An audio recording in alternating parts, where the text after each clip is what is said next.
नॉनव्हेजलाही मागे टाकेल अशा झणझणीत चवीचा गावरान पद्धतीने आज शेवगा मसाला आपण बनवणार आहोत। 10 मिनिटाच्या वरती याला बनवण्यासाठी वेळ लागत नाही, अगदी झटपट तयार होतो, कोणीही बनवेल इतका सोपा आहे।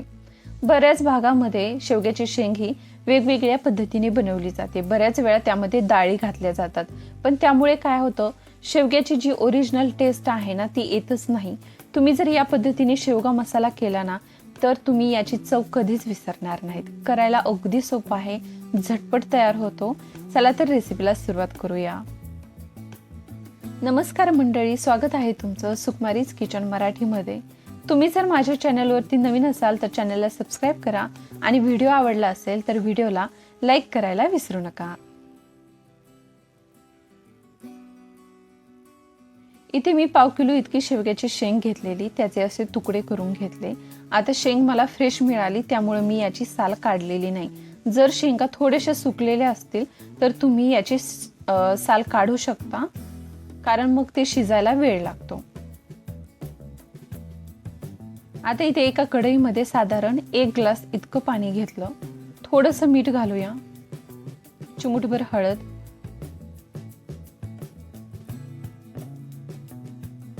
आता 5 मिनिटांकरिता आपण शेवग्याची शेंग उकडून घेणार आहोत।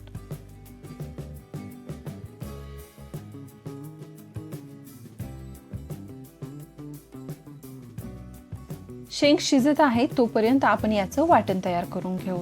तर वाटण तयार करण्यासाठी इथे अर्धी वाटी खोबऱ्याचे काप घेतले, 2 ते 3 तुकडे अद्रक, 10-12 पाकळ्या लसणाच्या आणि भरपूर अशी हिरवी कोथिंबीर। कोथिंबीर भरपूर घ्यायची, त्याने वाटणाला चव छान येते आणि आपली भाजी अप्रतिम बनते। एका मिक्सरच्या भांड्यामध्ये खोबरं घातलं, अद्रकचे तुकडे, लसूण, हिरवी कोथिंबीर, गरज असेल तर पाणी घालायचं, मी इथे घातलेलं नाही, आणि हे वाटून घ्यायचं आहे। तुम्ही बघू शकता वाटण आपलं तयार आहे। आता हे बाजूला ठेवतो।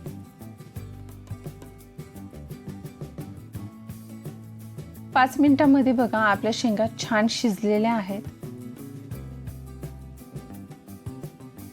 आता हे थंड होण्यासाठी बाजूला काढून ठेवतो। एका कढईमध्ये साधारण 3 चमचे इतकं तेल घेतलं, तेल गरम झालं, त्यामध्ये घातली मोहरी, अर्धा चमचा जिरं,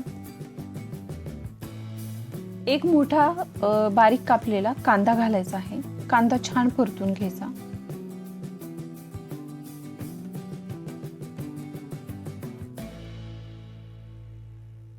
तीन ते 4 मिनिटे कांदा छान परतून घेतला, तुम्ही बघू शकता। आता यामध्ये घालायचं आहे आपण तयार केलेलं वाटण।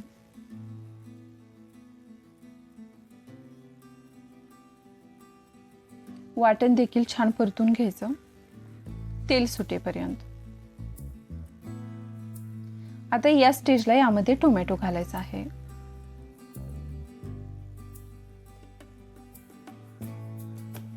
टोमॅटो घालून 2 ते 3 मिनिटांकरिता याला आपण झाकून ठेवू।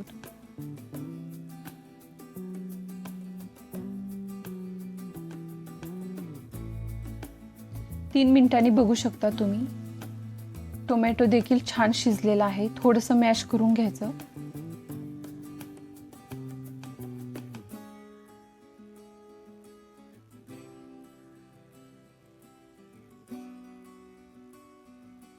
आता यामध्ये घालूत पावडर मसाले, अर्धा चमचा हळद, 1 चमचा लाल मिरची पावडर, 1 चमचा धनेपूड, अर्धा चमचा गरम मसाला, आणि इथे मी काळा मसाला घेतला आहे अर्धा चमचा। काळा मसाला नसेल तर तुम्ही कांदा लसूण मसाला देखील घालू शकता। सगळे मसाले मिक्स करून घेऊ। आता मसाले करपू नयेत याकरिता इथे वाटीभर गरम पाणी घालायचं आहे।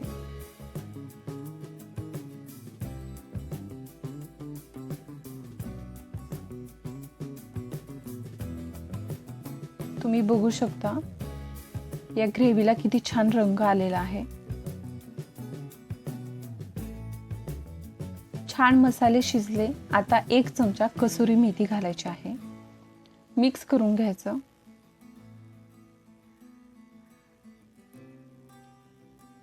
आता उकडून घेतलेल्या शेवग्याच्या शेंगा घालायच्या आणि त्याचं उरलेलं पाणी देखील आपण यात घालणार आहोत.